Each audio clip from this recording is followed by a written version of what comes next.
দর্শক শুনছিলেন mercantile bank সংবাদ শিরোনাম, এবারে বিস্তারিত।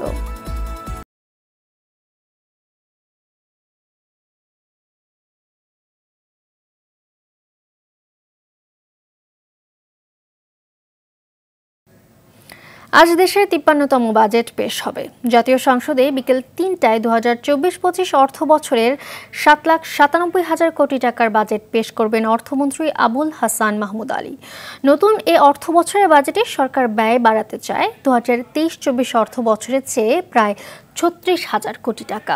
২০২৩-২৪ অর্থ বছরের বাজেটের আকার ছিল ৭,৬১,০০০ কোটি টাকা। বাজেটের সর্বোচ্চ অগ্রাধিকার থাকছে মূল্যস্ফীতি নিয়ন্ত্রণে, থাকছে বৈদেশিক মুদ্রার রিজার্ভ পরিস্থিতির উন্নয়ন ও রাজস্ব আয় বাড়ানোর চ্যালেঞ্জ। নিত্যপণ্যের দাম সহনীয় রাখাই হবে বাজেটের মূল লক্ষ্য। মূল্যস্ফীতির লক্ষ্য ধরা হচ্ছে ৬.৫%। প্রস্তাবিত বাজেট বাস্তবায়নের জন্য মোট রাজস্ব আয়ের লক্ষ্য ধরা হয়েছে ৫,৪১,০০০ কোটি টাকা।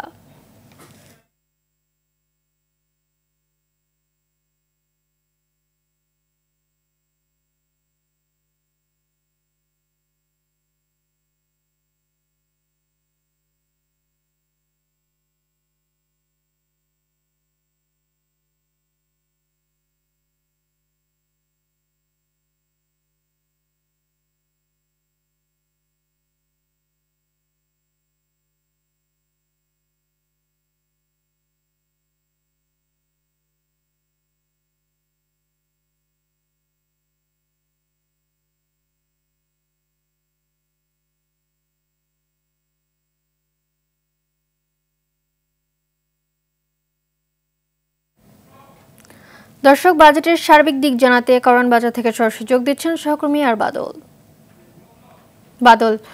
বাজেটে কোন খাতে এবার সর্বোচ্চ বরাদ্দ রাখা হচ্ছে, আর মূল্যস্ফীতি নিয়ন্ত্রণে কি পরিকল্পনার কথা বলা হচ্ছে জানাবেন আমাদের।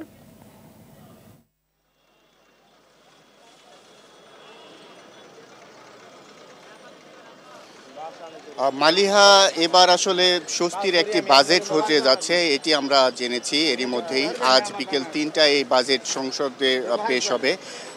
এর প্রেক্ষিতে সাধারণ মানুষের জন্য সরকারের পক্ষ থেকে নির্বাচনী যে ইস্তেহার ছিল সেই প্রেক্ষিতেই আসলে এই বাজেট পেশ করা হবে। বিশেষ করে এই সরকার যেটি বলেছিলেন, প্রথম যে তাদের ইস্তেহারে যে অঙ্গীকার, সাধারণ মানুষের যে নিত্যপণ্য সেটির দাম কমানোর যে সরকারের লক্ষ্য ছিল, সেই লক্ষ্য এবার বাজেটে প্রতিফলিত হবে এমনটি আমরা জেনেছি। এই কারণেই আমরা দেখেছি যে বিশেষ করে বিভিন্ন সময়ে যে পণ্যগুলোর দাম বেড়েছে, প্রতি মাসের পর মাস মানুষ কষ্ট পেয়েছে নিত্যপণ্যের বাজারে। মাছ, মাংস, সবজি সহ বিভিন্ন পণ্যের দাম এবং আলুর দাম, পেঁয়াজের দাম এখনও বেশি আছে, আদা, রসুন। তো সরকারের পক্ষ থেকে এবার বাজেটে সাধারণ মানুষের কষ্ট লাঘবের জন্য এইসব পণ্যের দাম কমানো এবং আমদানির ক্ষেত্রে শুল্ক কমানোর একটি বড় লক্ষ্য নেওয়া হয়েছে, যাতে করে মানুষ স্বস্তিতে কেনাকাটা করতে পারে এবং জীবনযাপন করতে পারে। এছাড়া এবারের বাজেটে যে বিলাসী পণ্য রয়েছে, সেই পণ্যগুলোর দাম বাড়ানোর চিন্তাভাবনায় রয়েছেন সরকারের পক্ষ থেকে, এবং সেটি মোটামুটি নির্ধারিত হয়েছে যে এই বাজেটের মাধ্যমে আসলে পেশ করা হবে যে কি পরিমাণ কোন পণ্যের দাম বাড়বে। বিশেষ করে বিলাসী যে গাড়ি আছে, যানবাহন, প্রাইভেট কার বা হাইব্রিড যে গাড়িগুলো রয়েছে সেগুলোর দাম বাড়বে, সিগারেটের দাম, এইসব পণ্যের দাম বাড়বে এবং মোবাইলে কথা বলার ক্ষেত্রে খরচ বাড়বে। এই বিভিন্ন ক্ষেত্রে কর বাড়ানোর তাগিদও নিয়েছেন সরকার। বিশেষ করে যেহেতু এবার বিশাল একটি বাজেট, এটি এই সরকারের জন্য বেশ চ্যালেঞ্জিং। তারপরেও আসলে এই বাজেটের মাধ্যমে কিছু পণ্যের দাম বাড়লেও সার্বিকভাবে স্বস্তি মিলবে এবং এই বাজেট সফল করা সম্ভব হবে, এমনটি আমরা জানতে পেরেছি এবং প্রত্যাশাও সেটি মানুষের। তো মালিহা, এই ছিল আমার কাছে কাউরান বাজার থেকে সর্বশেষ খবর। ধন্যবাদ আপনাকে।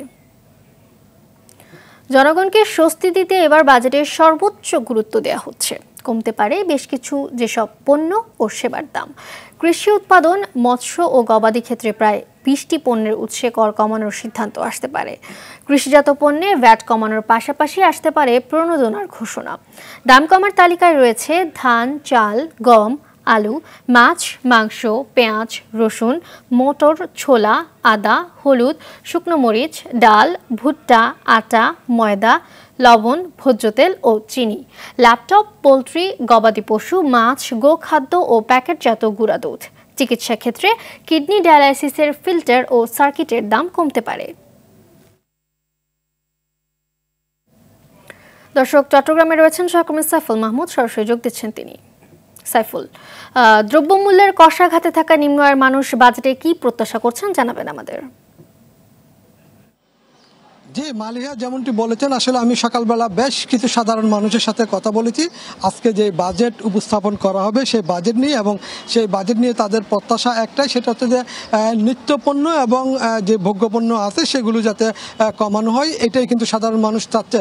এবং তারা বলছে আসলে বাজেট কত টাকা নির্ধারণ হলো, কিভাবে হলো, এই বিষয়গুলো কিন্তু দেখার বিষয় না তাদের কাছে একটাই প্রত্যাশা, সেটা হচ্ছে যে দ্রব্যমূল্য এবং নিত্যপণ্যের যেই আছে সেটা কিন্তু যাতে কমানো হয়, এবং সেজন্য কিন্তু তারা সরকারকে অনুরোধ করেছেন এই বিষয়টিকে বারবার দেখার জন্য। এবং আরেকটা বিষয় হচ্ছে যে তবে বেশ কয়েকজন পেশাজীবী আমাদেরকে জানিয়েছেন কৃষিখাতে এবং শিক্ষাখাতে বাজেটে বরাদ্দ বেশি করে রাখার জন্য, যেহেতু আসলে সবসময় শিক্ষাখাত এবং কৃষিখাতে কিন্তু সাধারণত বরাদ্দ কম থাকে। তবে এইবার যাতে তারা প্রত্যাশা করেন শিক্ষাখাতে এবং কৃষিখাতে যাতে বাজেট বরাদ্দ থাকে, এবং যারা সাধারণ মানুষ আছে তারা শুধু একটাই তাদের প্রত্যাশা, সেটা হচ্ছে যে দ্রব্যমূল্যের যাতে নিয়ন্ত্রণ থাকে, কোনোভাবেই যাতে আসলে যেভাবে দিন দিন লাফিয়ে লাফিয়ে দ্রব্যমূল্য বাড়ছে সেটা যাতে না হয় এবং যাতে নিয়ন্ত্রণ থাকে, এবং যেভাবে নিত্যপণ্যের ভোগ্যপণ্যের আসলে বেড়ে চলছে এটার একটা লাগাম ধরা দরকার বলে মনে করেন বাজেটে। যেহেতু একটি বাজেট আসলে একটা জাতির ভবিষ্যৎ নীতি নিয়ামক হিসেবে কাজ করে, সেই জন্য কিন্তু এখনই তারা বলছেন টেনে না ধরলে কিন্তু আসলে বাজেট পরবর্তীতে সেটা আর টেনে ধরা হবে না, এখনই সেটা টেনে ধরার জন্য বারবার বলেছেন। তবে যারা ব্যবসায়ী আছে তারা বলেছেন বাজেটে তাদেরকে যেই কর আরোপ করা হয় এবং যেই শুল্কায়ন করা হয় সেই বিষয়টি যাতে আসলে বারবার দেখা হয়, যেহেতু তারা কিন্তু হয়রানির শিকার হয় কর আরোপ করতে গিয়ে, সেজন্য কিন্তু তারা জানিয়েছেন কর আরোপ এবং শুল্কায়নের ক্ষেত্রে ব্যবসায়ীদেরকে যাতে বিবেচনায় রাখা হয় এই বিষয়টিও তারা জানিয়েছেন। তবে যারা সাধারণ মানুষ তাদের একটাই প্রত্যাশা, সেটি হচ্ছে যে দ্রব্যমূল্য এবং নিত্যপণ্য যাতে নিয়ন্ত্রণে থাকে, এই বিষয়টি কিন্তু তারা সরকারের কাছে অনুরোধ জানিয়েছেন। মালিয়া, এই ছিল আমার কাছে এই মুহূর্তে সর্বশেষ তথ্য। ধন্যবাদ আপনাকে। এদিকে বাজেটে দাম বাড়তে পারে বেশ কয়েকটি পণ্যের। এসব পণ্য ও পণ্যের উপকরণের শুল্ক বাড়ানো এবং ভ্যাট বসানোর ঘোষণা থাকতে পারে। দাম বাড়ার তালিকায় থাকছে সিগারেট, মোবাইল ফোন, সিম কার্ড, মোবাইলে কথা বলার খরচ, গাড়ি, কোমল পানীয়, এনার্জি ড্রিঙ্কস, কার্বোনেটেড বেভারেজ, আমসত্ত্ব, কাজু বাদাম, এসি, ফ্রিজ, পানির ফিল্টার, সিএনজি এলপিজিতে কনভার্সন খরচ, গাড়ি সিএনজি এলপিজিতে কনভার্সনে ব্যবহৃত কিট, সিলিন্ডার, এলইডি বাল্ব ও জেনারেটর। এছাড়া কিছু ক্ষেত্রে মেডিকেল যন্ত্র ও সরঞ্জামের দাম বাড়ার পাশাপাশি বাড়তে পারে হাটবাজারের ইজারার মূল্য।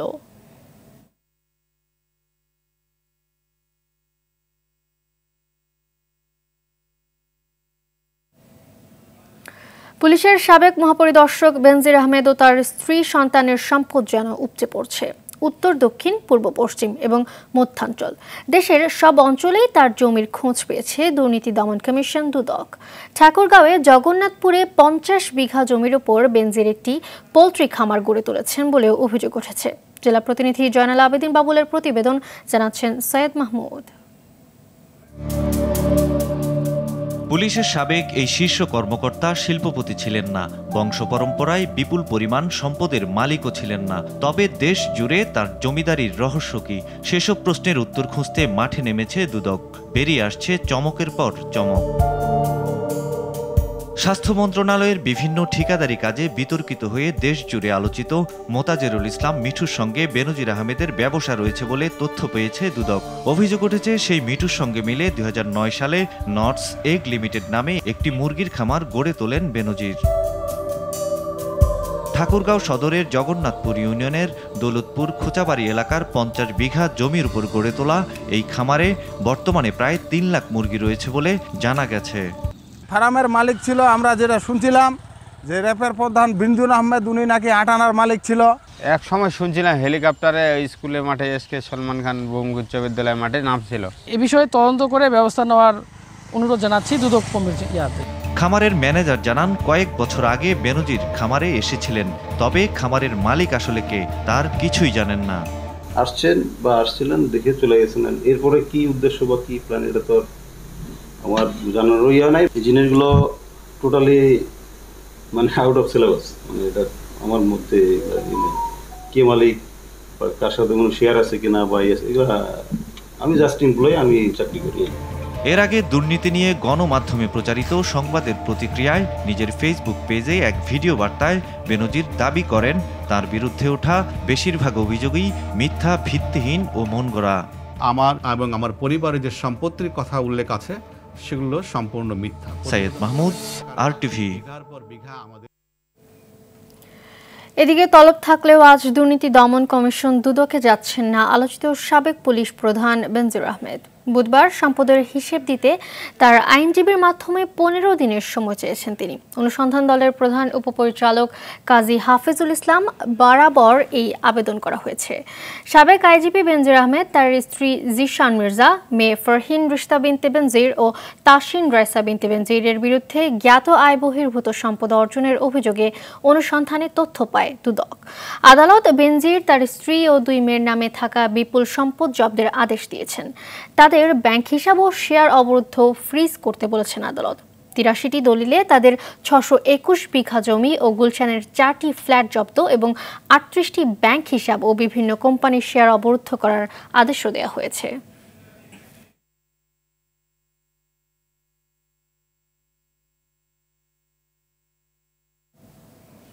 ভারতের নির্বাচন প্রসঙ্গ। সরকার গঠনে প্রস্তুত মোদি। আস্থা রেখেছে নীতিশ নাইডু সহ জোটের অন্যান্য শরিক। তবে গুরুত্বপূর্ণ মন্ত্রণালয় পাওয়ার জন্য দর কষাকষি করছে শরিকরা। শুক্রবার মোদিকে এনডিএর সংসদীয় দলনেতা হিসেবে আনুষ্ঠানিকভাবে ঘোষণা করা হবে। সবকিছু ঠিক থাকলে আসছে শনিবারই প্রধানমন্ত্রী পদে শপথ নিতে পারেন মোদি। এদিকে পর্যাপ্ত সংখ্যা না পাওয়ায় বিরোধী দলে থাকার আভাস দিয়েছেন কংগ্রেসের সর্বভারতীয় সভাপতি মল্লিকার্জুন খড়গে। ফারুক হোসেনের রিপোর্ট। ভারতের লোকসভা নির্বাচনে বিজেপি একক সংখ্যাগরিষ্ঠতা না পাওয়ায় সরকার গঠনে এনডিএ শরিকদের উপরেই নির্ভর করতে হবে মোদি অমিত শাহদের।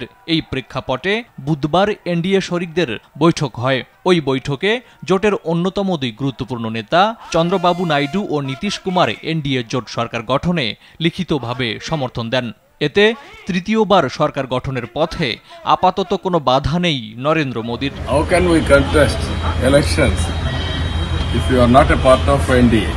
আগামীকাল মোদিকে এনডিএর সংসদীয় দলনেতা হিসেবে আনুষ্ঠানিকভাবে ঘোষণা করা হবে।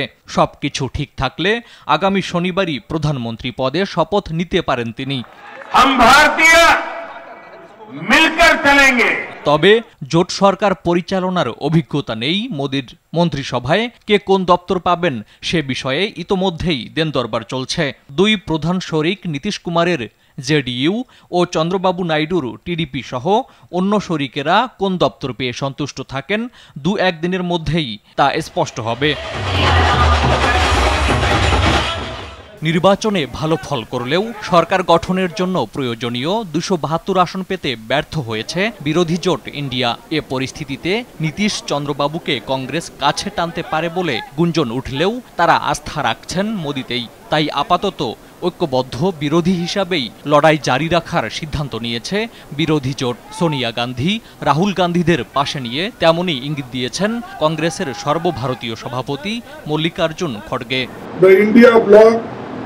will continue to fight against the fascist rule of the BJP. Faruk Hossain, RTV।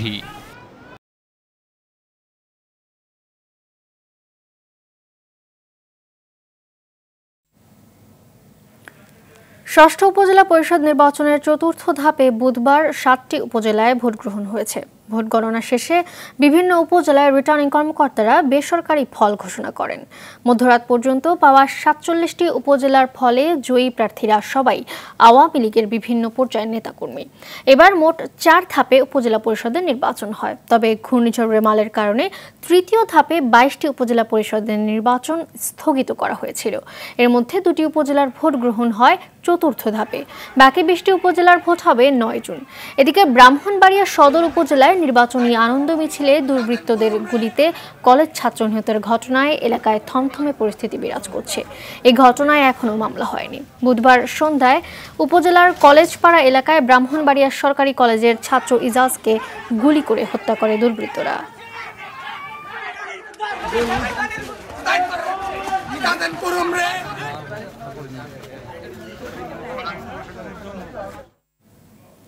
দর্শক, নির্বাচন পরবর্তী অবস্থা জানাতে ব্রাহ্মণবাড়িয়া থেকে সরাসরি যোগ দিচ্ছেন সহকর্মী সাদ্দাম হোসেন। সাদ্দাম, নির্বাচন পরবর্তী বিজয় মিছিলে গুলিবিদ্ধ হয়ে একজন মারা গেছে, তো এলাকার পরিস্থিতি কি দেখতে পাচ্ছেন জানাবেন। মালিহা, আপনাকে ধন্যবাদ। আপনি জানেন যে ষষ্ঠ উপজেলা নির্বাচনের চতুর্থ ধাপের নির্বাচন কিন্তু বুধবার শেষ হয়েছে। ব্রাহ্মণবাড়িয়ার 3টি উপজেলা কিন্তু নির্বাচন হয়েছে। সেটা হচ্ছে ব্রাহ্মণবাড়িয়া সদর, ব্রাহ্মণবাড়িয়া নবীনগর, ব্রাহ্মণবাড়িয়া বিজয়নগরে। আপনি যেমনটা বলছেন যে ব্রাহ্মণবাড়িয়ার সদরের যে ঘটনায় আনন্দ মিছিলে কিন্তু প্রকাশ্যে গুলি ছুড়ে ছাত্রলীগ কর্মীকে কিন্তু গুলিবিদ্ধ করে এবং সে কিন্তু পরে মাটিতে লুটিয়ে পড়ে এবং তাকে তার যে সহপাঠী ছিলেন তারা কিন্তু তাকে উদ্ধার করে ব্রাহ্মণবাড়িয়া জেলা সদর হাসপাতালে নিয়ে গেলে সেখানকার কর্তব্যরত যিনি চিকিৎসক ছিলেন ডাক্তার আরিফুজ্জামান, তিনি কিন্তু ওনাকে অবস্থার অবনতি থেকে তাকে ঢাকা রেফার করে এবং ঢাকা নেওয়ার পথে কিন্তু তিনি মারা যায়।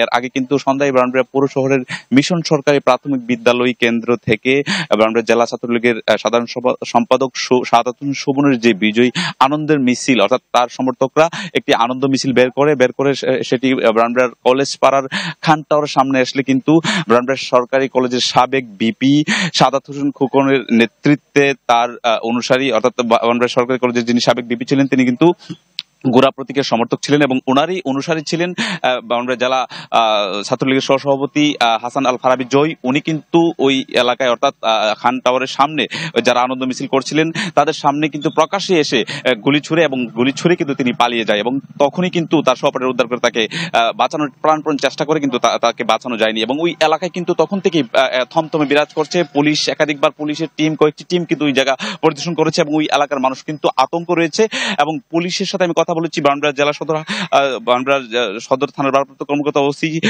আসলাম হোসেন, তিনি আমাকে যেমনটা জানিয়েছেন যে এখন পর্যন্ত আসামি অর্থাৎ যিনি খুনি অর্থাৎ গুলিবিদ্ধ যিনি করেছেন জেলা ছাত্রলীগের সহসভাপতি হাসান আল ফারাবি, তাকে কিন্তু এখন পর্যন্ত আটক করা যায়নি। পুলিশের একাধিক টিম কিন্তু কাজ করছে, তাকে আটক করার পরে আইনগত ব্যবস্থা তারা গ্রহণ করবে এবং পরিবারের সাথে আমি কথা বলছি, তারা যেমনটা বলছেন যে ব্রাহ্মণবাড়িয়া সরকারি কলেজের সাবেক ভিপি যিনি ছিলেন ওনার অনুসারী হাসান আল ফারাবি কিন্তু তাকে গুলি করে এবং তাকে কিন্তু গুলিবিদ্ধ করার পরে সে মাটিতে লুটিয়ে পড়ে এবং সেটা মারা যায় এবং এখানকার স্থানীয় একাধিকের সাথে আমি কথা বলছি, তারা যেমনটা বলছেন যে পূর্ব বিরোধের জের ধরেই কিন্তু এই ঘটনা ঘটেছে এবং ভোটের দিন সকালেও কিন্তু অর্থাৎ মানে জয় এবং আজাদের মধ্যে কথা কাটাকাটি হয়। এই ঘটনাই মূলত কিন্তু করছে। তো এই ছিল এই ঘটনা কিন্তু এখন উৎকণ্ঠা বিরাজ করছে। তো এই ছিল।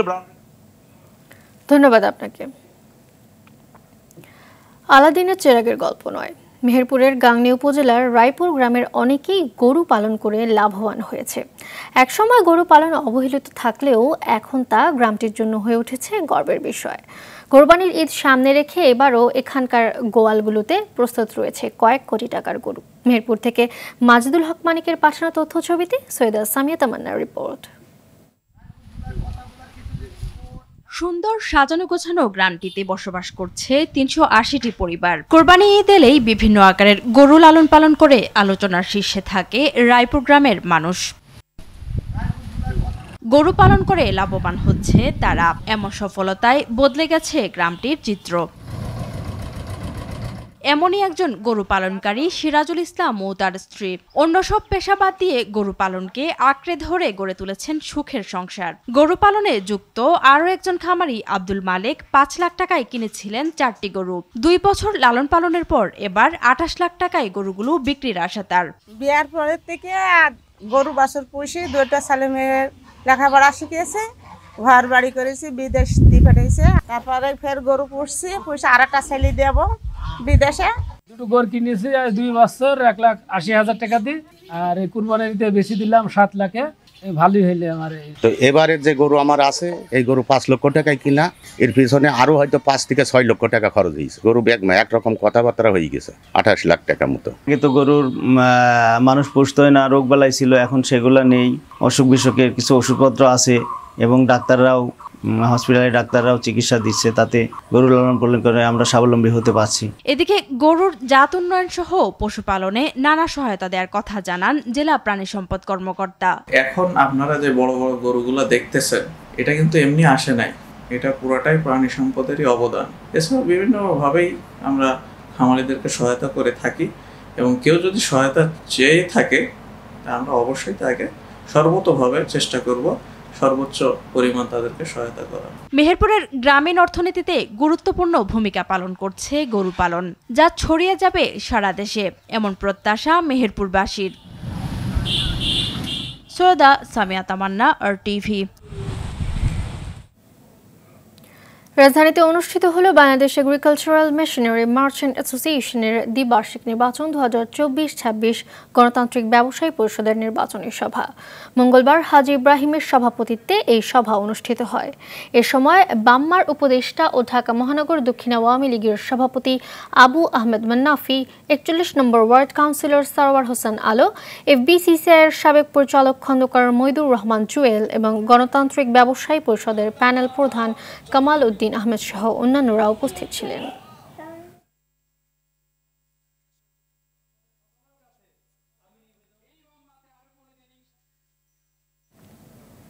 আবার আন্তর্জাতিক প্রসঙ্গ।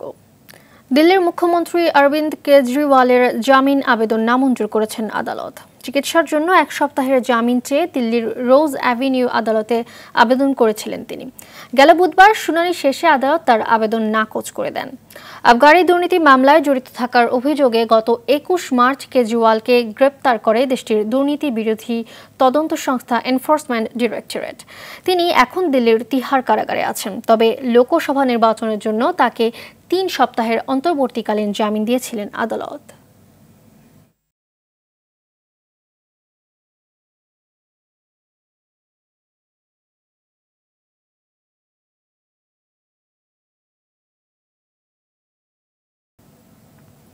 গাজা উপত্যকায় কমছেই না ইসরায়েলি হামলা। নুসিরাত শরণার্থী শিবিরে ইসরায়েল বাহিনীর হামলা অন্তত 27 জন নিহত হয়েছে।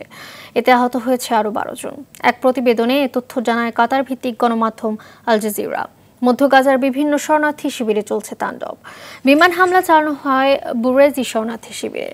এদিকে ইসরায়েল যে পরিমাণে নৃশংসতা চালাচ্ছে, এতে আগামী মাসের মাঝামাঝি সময়ের মধ্যে 10 লাখ ফিলিস্তিনি অনাহারে মারা যেতে পারে বলে জানায় জাতিসংঘের এজেন্সিগুলো।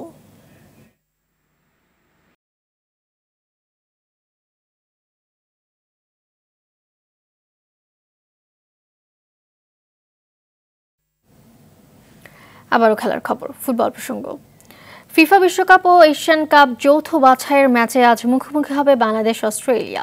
বসুন্ধরা কিংস অ্যারেনায় বিকেল 4:45 শুরু হবে ম্যাচটি।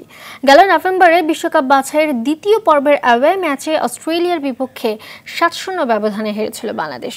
এবার জামাল ভুঁইয়ার সকারুজদের আতিথ্য দেবে হোম ভেন্যু কিংস অ্যারেনায়। অতীত ভুলে ঘরের মাঠে অস্ট্রেলিয়াকে রুখে দিতে চায় হ্যাভিয়ার ক্যাব্রেরার শিষ্যরা। এদিকে শক্তির বিচারে বাংলাদেশের চেয়ে অনেক এগিয়ে অস্ট্রেলিয়া। 2006 থেকে 2022 সাল পর্যন্ত প্রতিটি বিশ্বকাপ আসরেই অংশ নিয়েছে দলটি। এই ম্যাচে তাই আরও একবার নিজেদের শক্তির জানান দিতে চায় সকারুজরা।